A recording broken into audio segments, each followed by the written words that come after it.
Hi friends, మేము ఇప్పుడు బిర్యానీ చేయబోతున్నాము. ఫస్ట్ ఆయిల్ చేసినాం. హాయ్ ఫ్రెండ్స్, ఈరోజు సండే స్పెషల్ మేము అది బిర్యానీ చేసుకుంటున్నాం. ఫస్ట్ బాగా ఆయిల్ పోసినాం. ఆయిల్ పోసిన తర్వాత చికెన్ కలిపేసుకున్నాం. అది ఉల్లిగడ్డలు కూడా ఎంత చేసుకోవాలి రెడ్ అయ్యే వరకు. ఇప్పుడు నెయ్యి పోస్తున్నాం. చూడండి, ఇలా నూనెలలో పోసుకుంటున్నాం. కొంచెం పోసుకోవాలి. అన్నం ఇట్లా ఉడకబెట్టుకోవాలండి. ఇట్లా కలపాలి.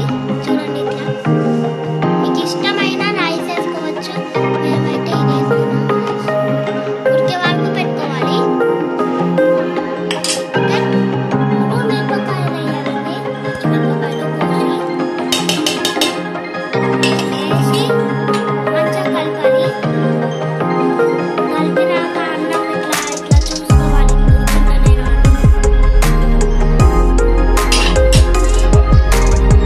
ఇట్లా గోడలకు మొత్తము ఇట్లా అంటించుకోవాలి. నూనె ఇంకా నెయ్యి మనం ఏమేమి వేసుకోవాలి అయిపోకుండా ఇలా అంటించుకుంటే బాగుంటుంది. అన్నము ఒక 85 కుక్ అయ్యే వరకు చూసుకోవాలి. ఇలా స్పూన్తో తీసుకొని చేతిలో వేసుకొని ఉడికిందో లేదో చూసుకోవాలి. ఆ తర్వాత మళ్ళీ కలిపేసి అరపెట్టేయాలి. కుక్ అయిందో చూసుకోవాలి. మళ్ళీ ఉడికిందో లేదో మళ్ళీ చూసుకోవాలి. ఇప్పుడు చికెన్ వేసుకోవాలి. నీళ్ళని వేసుకొని ఇట్లా పెట్టుకోవాలి. ఓకే, ఇప్పుడు చికెన్ వేసుకోవాలి. చికెన్ వేసుకోవాలి. ఈ ఆయిల్ మనం ఇందాక ఆయిల్ చేసుకున్నది దాంట్లో వేసేయాలి. ఇట్లా వేసేయాలి.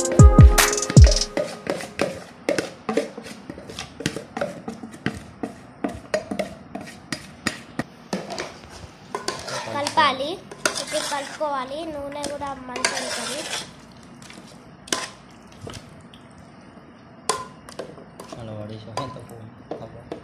ఇప్పుడు బిర్యానీలా వేసేయాలి. ఇప్పుడు ఉల్లిగడ్డలు వేయాలి. చికెన్లో ఉల్లిగడ్డలు వేయాలి. ఎంచుకున్న ఉల్లిగడ్డ మనం ఇప్పటిదాకా తీసుకున్నాం కదా, అట్లనే కొత్తిమీర వేయాలి. ఆ తర్వాత మళ్ళీ అన్నము దీని మీద వేయాలి. చికెన్ మీద ఇట్లా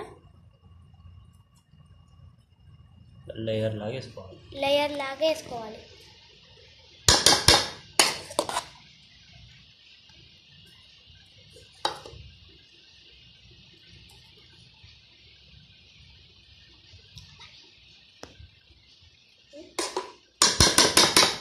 మధ్యలో మళ్ళీ ఉల్లిగడ్డలు వేసుకోవాలి.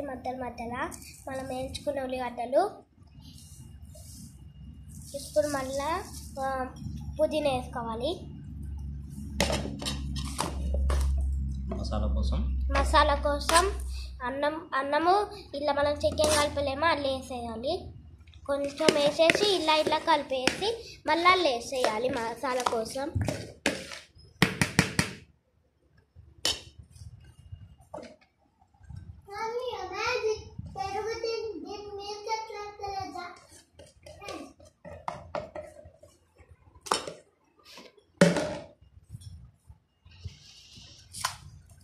మళ్ళీ అన్నం లేయర్ చేసేసుకోవాలి.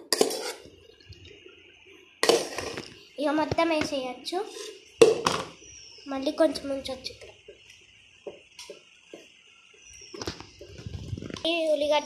మళ్ళీ ఉల్లిగడ్డలు వేయాలి. మళ్ళీ పుదీనా వేసి ఇక మొత్తం అన్నం వేసేయాలి.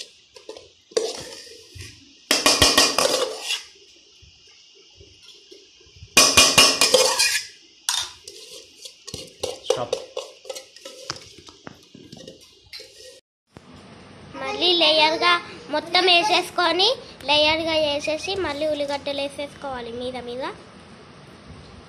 ఆ తర్వాత మళ్ళీ పుదీనా కొంచెం వేసుకోవాలి.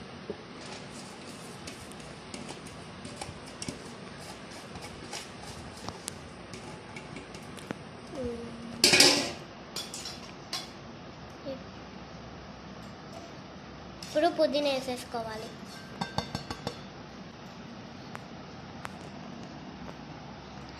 వాటర్ ఇప్పటిదాకా మళ్ళీ 3 నీళ్ళు తీయలేమా, ఆ వాటర్ కొన్ని తీసినాం మీద పొయ్యనికి, అన్నం మీద పొయ్యనికి తీసినాం. మొత్తం పోసేసిన తర్వాత మళ్ళీ నెయ్యి వేయాలి, నెయ్యి పోయాలి అన్నం మీద.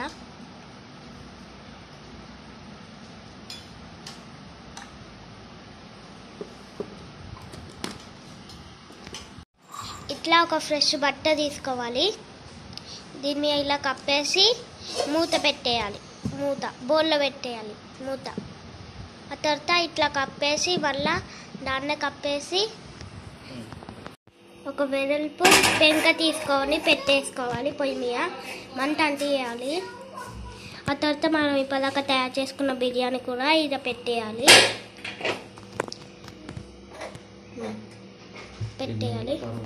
దీని మీద ఏదన్నా బరువు పెట్టాలి, మీ ఇష్టం ఉన్న పెట్టుకోవచ్చు బరువు. ఓకే.